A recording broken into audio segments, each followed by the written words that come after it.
So, nung panahon ko, leading man, tas may abs, tas medyo rip ako sobrang lean.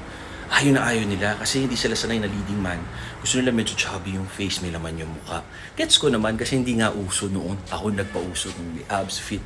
Aminin man o hindi, okay lang. Hindi ako nagayabang. Sinasabi ko lang yung facts yung mga nangyari. Kaya ako sinasabihan, tama na yung workout. Kasi masyado na malaki katawan mo. Eh, ang workout, hindi naman porket lalaki. Pang maintenance, di ba? Kasi mga kinakain, bakit itlog kinakain mo? Bakit kamote? Bakit half a cup of rice ka lang? But 1 cup rice ka? Kung ganyan katawan ko, ganyan. Eh, kaya nga ganun yung katawan mo. Kaya ganito katawan ko, di ba? Do what works for you.